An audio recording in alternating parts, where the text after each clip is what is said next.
Hi everyone, welcome back to my YouTube channel. So today's video is going to be very interesting and helpful for those who don't know how to introduce themselves. देखो guys, अगर हमने किसी job के लिए apply किया है और हमें इंटरव्यू देनी है, तो हमें सबसे पहले क्या वो हमें क्या कहेंगे? इट्स बट ऑब्वियस, खुद को इंट्रोड्यूस करने के लिए कहेंगे। अगर तो हमें हिंदी में सेल्फ इंट्रोडक्शन देनी है तो हम बड़े आराम से बड़े कॉन्फिडेंस के साथ बोलेंगे, बड़े कॉन्फिडेंस के साथ अपनी इंट्रोडक्शन देंगे। पर अगर हमें वही इंट्रोडक्शन इंग्लिश में देनी पड़ जाए तो हम 100 टाइम सोचेंगे कि मैं जो बोलने जा रहा हूँ या बोल रहा हूँ वो सही भी है या नहीं, और फिर हम नर्वस हो जाते हैं। तो अगर आपने ये वीडियो सुन ली तो trust me guys, self introduction देने में आपको कभी भी नर्वसनेस नहीं होगी। और मेरा इस वीडियो को बनाने का मोटिव यही है कि इंट्रोडक्शन देते समय आपके अंदर पूरा कॉन्फिडेंस हो, आपको बोलने से पहले बिल्कुल भी ना सोचना पड़े। हाँ, एक और बात, बहुत लोग 2-3 लाइंस बोलकर इंट्रोडक्शन को खत्म कर देते हैं, पर इंट्रोडक्शन सिर्फ 2-3 लाइंस की नहीं होती, ये लंबी होती है। और एक और चीज आपको ध्यान में रखना है कि इंट्रोडक्शन की स्टार्टिंग और एंडिंग को इतना इम्प्रेसिव बनाओ क्योंकि उसका इम्पैक्ट उस पर्सन पर पड़ेगा जो आपको सुन रहा है। So please watch the video till the end and एक भी चीज को मिस मत करना क्योंकि ये वीडियो आपके लिए बहुत ही ज्यादा खास है। So now let's jump into the video. तो सबसे पहले हम देखते हैं कि सेल्फ इंट्रोडक्शन हमें देने की जरूरत कब होती है। देखो, जैसे मैंने आपको बताया, जॉब के लिए अप्लाई करना है तो हमें इंटरव्यू देनी होती है, तो उसमें हमें अपने सेल्फ इंट्रोडक्शन देनी होती है। अगर हम न्यू स्कूल में गए हैं तो हमें अपने टीचर को, क्लासमेट्स को इंट्रोडक्शन देनी होती है, राइट। पीटीएम पर हम इंट्रोडक्शन देते हैं, पेरेंट्स इंट्रोडक्शन देते हैं। पार्टी में मान लो आपके रिलेटिव्स के घर कोई फंक्शन है और वो आपको किसी और के साथ मिलवाना चाहता है तो तब भी हमें अपनी इंट्रोडक्शन देनी होती है, राइट। गैदरिंग में भी हमें इंट्रोडक्शन देनी होती है, और अगर हम कोई स्पीच दे रहे हैं तब भी हम सेल्फ इंट्रोडक्शन देते हैं। बट इस वीडियो में हम सीखेंगे कि सेल्फ इंट्रोडक्शन को हम कैसे अपनी सेल्फ इंट्रोडक्शन देंगे, और स्टेप बाय स्टेप मैं आपको बताऊंगी कि सबसे पहले सेल्फ इंट्रोडक्शन की स्टार्टिंग कैसे करनी है और एंडिंग कैसे करनी है। सबसे पहले सेल्फ इंट्रोडक्शन की स्टार्टिंग होती कैसे है? सेल्फ इंट्रोडक्शन की स्टार्टिंग होती है ग्रीटिंग से, मतलब आपको उसे विश करना है। जैसे गुड मॉर्निंग, मॉर्निंग है तो गुड मॉर्निंग, आफ्टरनून है तो गुड आफ्टरनून, एंड शाम है तो आप बोलेंगे गुड इवनिंग। एंड एक चीज आपको याद रखनी है, ग्रीटिंग देते समय कभी भी आपको हाय हेलो नहीं बोलना, वो हम फॉर्मल इंग्लिश में बोलते हैं, राइट। मतलब वो हम अपने फ्रेंड्स, रिलेटिव्स के साथ बोलते हैं, राइट, हमारे लव्ड वंस के साथ बोलते हैं। बट जब हमने इंटरव्यू देनी है ना तो हाय हेलो कहना अवॉइड करो, हमें उसकी जगह क्या बोलना है? Good morning, good afternoon, good evening. अब सेकंड चीज आपको उसके बाद क्या करनी है? ग्रीटिंग तो कर दी, फिर उसके बाद आपको एक थैंकिंग पैसेज बोलना है, राइट। उसको थैंक यू करना है, तो आप क्या बोल सकते हैं? आप बोल सकते हैं, first of all I would like to thank you all for giving me this opportunity to introduce myself before you. इसका मतलब है कि मैं आपके लिए बहुत थैंकफुल हूं कि आपने मुझे खुद को इंट्रोड्यूस करने के अपॉर्चुनिटी दी, आपने मुझे अवसर दिया खुद को इंट्रोड्यूस करने का, ठीक है। अगर आपको ये लंबा लग रहा है तो आप सिंपली बोल सकते हैं, thanks for giving me this opportunity, thanks for giving me this opportunity. But एक चीज आपको ध्यान में रखनी है, अगर हम स्पीच दे रहे हैं, स्पीच की स्टार्टिंग में भी हम गुड मॉर्निंग, गुड आफ्टरनून बोलकर ये चीज बोलेंगे, बट तब हम ऑल का यूज करेंगे। हम बोलेंगे first of all I would like to thank you all. पर अगर आप इंटरव्यू दे रहे हो, इंटरव्यू तो हम किसी एक पर्सन को ही देते हैं, तब हम ऑल का यूज नहीं करेंगे, तब हम सिंपली बोलेंगे First of all, I would like to thank you for giving me this opportunity to introduce myself before you. और अगर आपको लंबा लग रहा है तो मैंने आपको बताया आप ये बोल सकते हैं, Thanks for giving me this opportunity. Thanks for giving me this opportunity. अब हमने ग्रीटिंग भी कर दी, थैंकिंग भी कर दी। अब उसके बाद हमें क्या करना है? उसके बाद हमें अपना नेम बताना है, ठीक है। अब देखो, फॉर्मल इंग्लिश में हम बताएंगे, अब आप इंटरव्यू दे रहे हैं तो आप बोलेंगे माय नेम इज, या फिर आप बोलेंगे आई एम।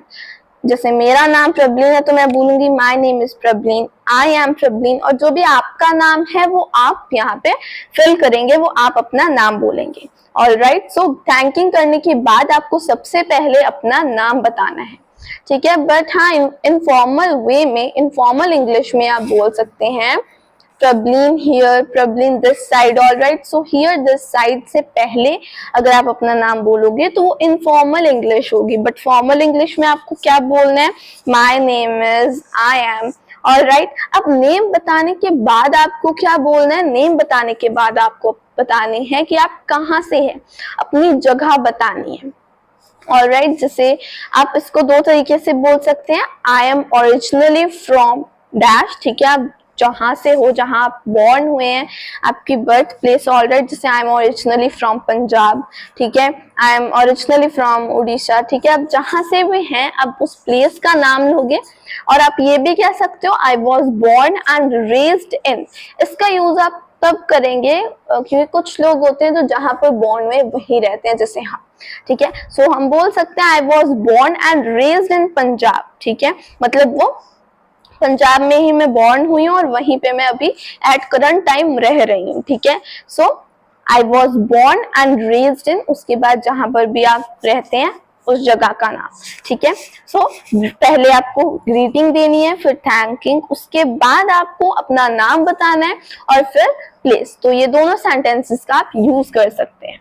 अब प्लेस भी बता दी, उसके बाद आपको क्या बताना है, उसके बाद आपको अपनी जॉब के बारे में बताना है कि आप कौन सी जॉब करते हो, ठीक है। तो इसे भी हम दो तरीके से बोल सकते हैं, ठीक है। अगर तो आपको बोलना है मैं डॉक्टर हूं, तो आप बोलोगे आई एम अ डॉक्टर।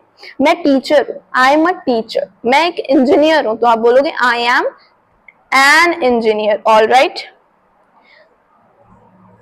ठीक है, I am an engineer, sorry यहाँ पर एन आएगा, ठीक है। अगर आपको बोलना है मैं डॉक्टर हूं, तो आप बोलोगे आई एम अ डॉक्टर, ठीक है। बट हाँ, अगर आपको कहना है कि मैं इस यूनिवर्सिटी में काम करता हूँ, ठीक है, तो आप बोलोगे आई वर्क इन अ। मान लो आप बैंक में काम करते हो, तो आप ये तो नहीं बोलोगे ना I am a bank, it's but obvious आप कोई बैंक नहीं हो, आप बैंक में काम करते हो, तो आप बोलोगे I work in a bank, I work in a bank, ठीक है। जहां पे भी आप काम करते हो उस प्लेस का नाम बता सकते हैं। ऑलराइट, जैसे आई वर्क इन यूनिवर्सिटी में, यूनिवर्सिटी में काम करती हूँ। अब प्लेस, जॉब, नाम बताने के बाद आपको क्या बताना है, अपनी क्वालिफिकेशन, ठीक है। क्वालिफिकेशन बताना भी बहुत जरूरी होता है। ऑलराइट, सो आप बोल सकते हैं I have done my dash, जैसे I have done my masters in English from Oxford University. मतलब आपको इसमें तीन चीजें इंक्लूड करनी है, ठीक है। आपने क्या किया, आपको सब्जेक्ट भी मेंशन किया है और कौन सी यूनिवर्सिटी है वो भी मेंशन करना है। तो आप बोलोगे आई have done my masters in English from Oxford university, या फिर जो भी आपने किया, जो आपकी क्वालिफिकेशन है वो आप यहाँ पर फिल करेंगे अपने हिसाब से। ऑलराइट, अगर आप स्कूल में पढ़ते हैं तो आप बोलोगे I am in class 8, I am in 8th standard, I am in grade 8। Alright, so अगर स्कूल से हैं तो आप फिर अपने क्लास, स्टैंडर्ड, ग्रेड कुछ भी बोल सकते हो। ऑलराइट, अब क्वालिफिकेशन बताने के बाद हमें क्या बताना है, क्वालिफिकेशन के बाद हम बताएंगे अपने एक्सपीरियंसेस कि हमारी एक्सपीरियंस क्या रहा है, ठीक है। एक्सपीरियंसेस को शेयर करना है। ऑलराइट, सो आप बोल सकते हैं I have an experience of dash years in dash, ठीक है। मतलब आप मान लो आपने लिख दिया 10 years, I have an experience of 10 years इन कौन सी चीज में, राइट, जैसे डॉक्टरी, ठीक है, मैंने इतना एक्सपीरियंस किया हुआ है, ठीक है। सो आप ये भी बोल सकते हैं। एंड एक और चीज, अगर आपको बोलने कि मैं एक फ्रेशर हूँ पर मुझे किसी, जैसे आप जरूरी नहीं आपको किसी एक ही चीज की नॉलेज है, कई बार हमें किसी और चीज की भी नॉलेज होती है, तो आप बोल सकते हैं I am a fresher but I have a good knowledge of, जैसे कंप्यूटर्स की, मुझे कंप्यूटर्स की भी अच्छी नॉलेज है, तो आप बोल सकते हैं, ठीक है, I am a fresher but I have a good knowledge of computers, या जिस भी चीज की आपको और नॉलेज है वो आप बोल सकते हो। अगर आपको बताना है कि आपने कितने साल एक्सपीरियंस किया है किसी फील्ड में, कौन सी फील्ड में, तो वो भी आप मेंशन करेंगे I have an experience of 10 years इन डॉक्टरी, या जो भी फील्ड, जिस भी फील्ड में आपने काम किया है।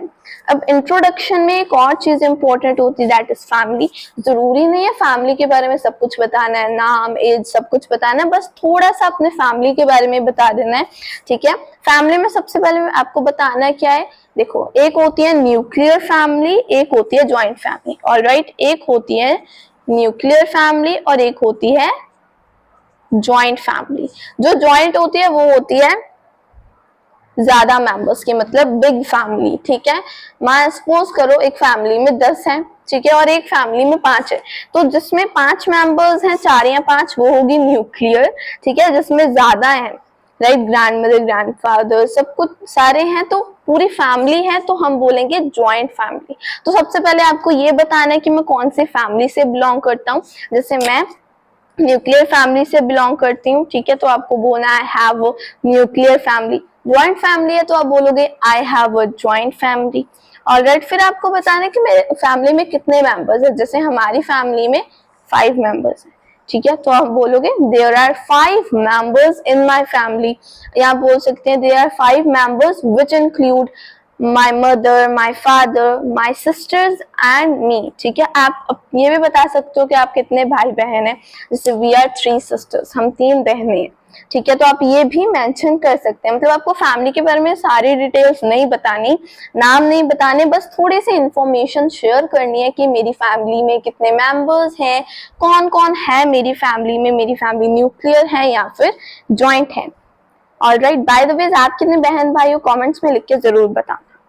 अब फैमिली के बारे में भी हमने बता दिया, उसके बाद हमने क्या बतानी है, हमारी हॉबीज, ठीक है। मुझे क्या करना पसंद है, मेरी हॉबी क्या है, ठीक है, तो वो आपको बतानी है। आप बोल सकते हैं I am fond of playing, जैसे मुझे बैडमिंटन खेलना बहुत पसंद है, ठीक है, तो आप बोल सकते हो I am fond of playing badminton. I am fond of playing badminton, कि मुझे बैडमिंटन खेलना बहुत पसंद है, ठीक है। उसके बाद आप ये भी बोल सकते हो I love spending time with my dash during my free time, spare time, leisure time. देखो फ्री, स्पेयर, लेजर तीनों का मतलब एक ही होता है, दैट इज खाली समय। मतलब जब हम फ्री होते हैं हमारे पास कोई काम नहीं होता। अगर आपको अपने फ्रेंड्स के साथ टाइम स्पेंड करना पसंद है तो आप बोलोगे आई love spending time with my friends during my free time, I love spending time with my family during my free time. या फिर किसी के साथ भी आपको समय बिताना अच्छा लगता है तो आप वो बता सकते हैं। या अगर आपके किसी और चीज में इंटरेस्ट है जिसके आप फॉन्ड ऑफ हो तो आप वो भी बता सकते हैं। जैसे बैडमिंटन के फॉन्ड ऑफ हो तो आप बोलोगे I am fond of playing badminton, ठीक है।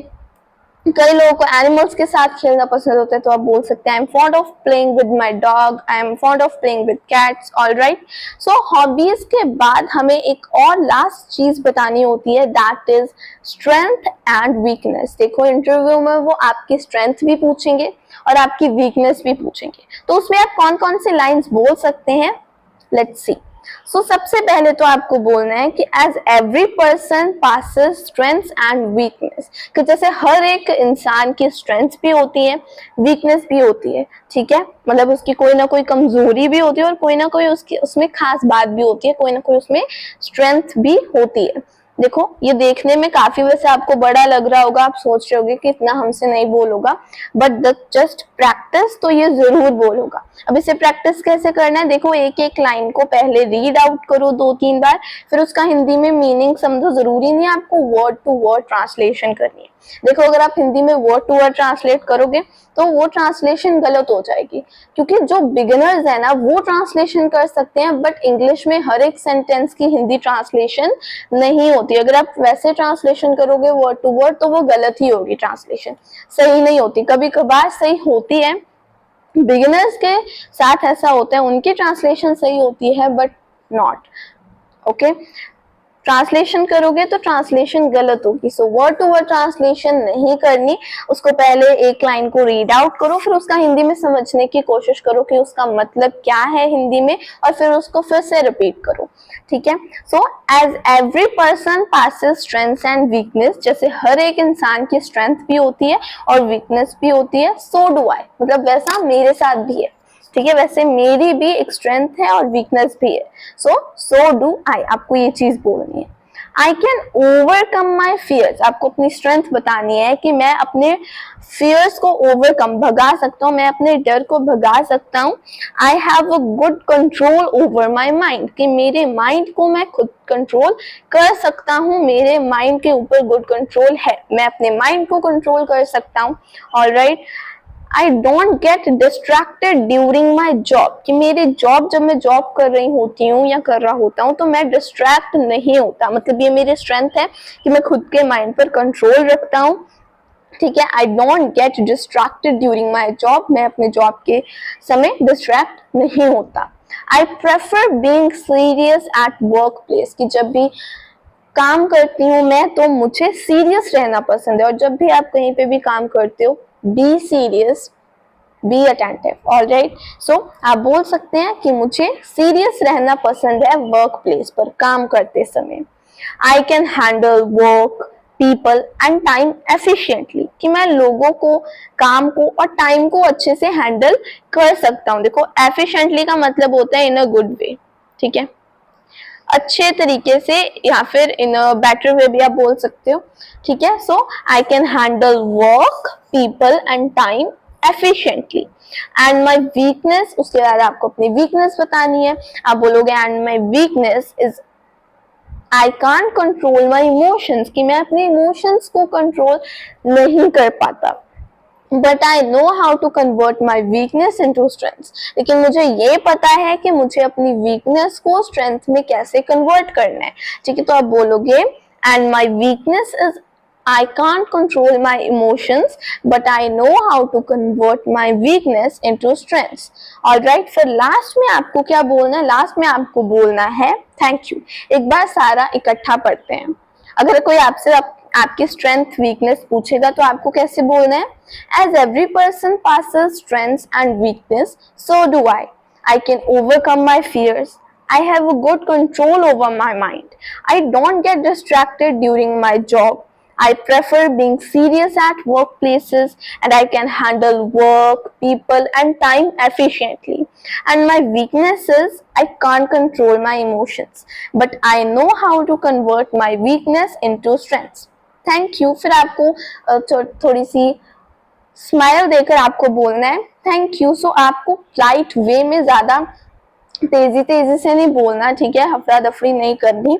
ऑलराइट, आपको पोलाइट वे में पूरे कॉन्फिडेंस के साथ बोलना है, फ्लुएंटली बोलना है। एक बात और, फ्लुएंटली का मतलब ये नहीं होता कि आप तेज तेज बोल रहे हो बिना गैप के।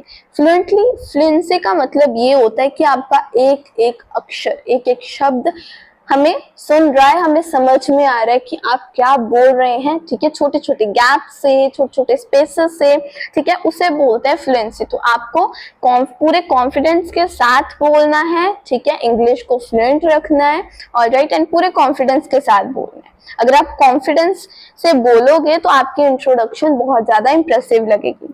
सो या guys, that's it for today's video. I hope आपको मेरी वीडियो पसंद आई होगी। इस वीडियो को लाइक जरूर कीजिए और जितना हो सके उतना शेयर कीजिए, ताकि जिन लोगों तक भी आप इस वीडियो को शेयर करते हैं वो भी ये जान पाए कि अपनी सेल्फ इंट्रोडक्शन देते कैसे हैं। सो मिलती हूँ आपसे नेक्स्ट वीडियो में, तब तक के लिए keep practicing, keep watching Prabh expert. Thanks for watching, bye bye, take care.